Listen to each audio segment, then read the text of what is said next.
Have you ever been in the middle of a field with maybe 50 people who are on bagpipes, wearing dresses, and maybe 90% of them have weapons tucked into their socks and dresses?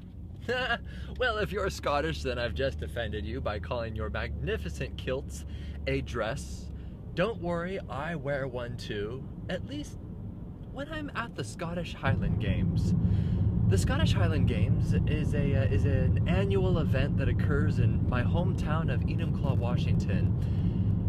They're a collection of, well, games, and these games range from everything from dog competitions where they have sheep dogs and they have little Scotty dogs running around. They have bagpipe competitions, they have drum competitions, they have dancing competitions. But my most favorite part of the Scottish Highland Games, besides the food, which is incredibly greasy, and if you've ever had haggis before, it's really quite delicious. Haggis, I think, is a combination of intestines and other bodily organs chopped up into a fine meat, and so often served with fries or chips.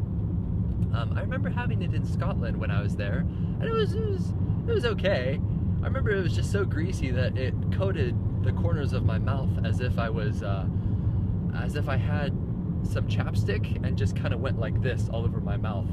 So I was, yeah, my face was nice and lubed up. Ugh. Yeah. But my favorite part of the Scottish Highland Games, by far, are the feats of strength, or rather the sports that require massive amounts of strength. And you cannot help but wonder how these sports were invented.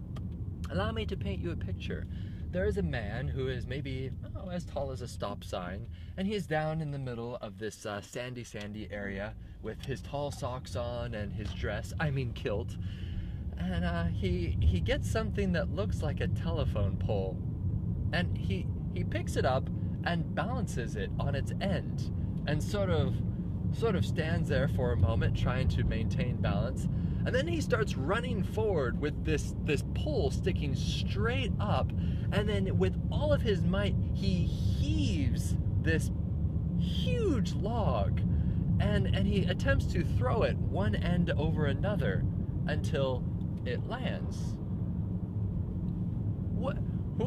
How much alcohol was involved in inventing this sport? But not just this sport, it's other things. Like there's a solid, very heavy looking burlap bag. I don't know what's in it, like lead or something? I don't know.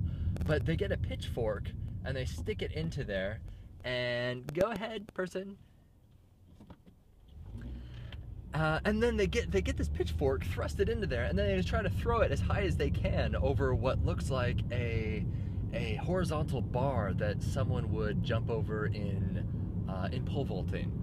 And this thing just flies up, and you're just thinking, if this thing lands on the person who is throwing this heavy burlap bag, it will break their neck. It will snap it like a baby carrot. What are they doing? But it's so interesting, and they throw these big rocks and these big, heavy kettlebells. Oh man, it just looks like it hurts the lower back so much because there's so much strain on the body. And then these women do it too. At least I think they're women. They are similarly as big as stop signs. It's just so much fun. But one of the most interesting things is the people watching, which is a socially acceptable term for judging people. Hey, did you like how I backed that up? Yes, I used to work in valet. Anyway, people watching. It's the most interesting clientele ever, because you have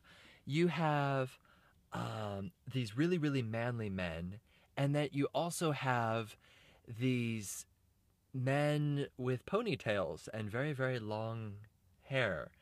And they all have weapons. Both parties are probably treating themselves way too seriously, walking around with I see there's this guy with a machete. My coworker also saw him. A guy with a machete. I mean, it's not even a Spanish. I'm sorry, a Scottish weapon. It's Hispanic. I mean, where are we? Latin America? But anyway, they all have weapons on, and big, huge broadswords, and it's kind of a combination between a Renaissance fair and Scotland. And it's really something to be experienced. It's just a magnificent adventure to go on every single year. If anything, to partake of the cuisine and the little Scotty dogs and the men who are as big as a Prius doing things that you just think, that was inspired by massive amounts of Guinness.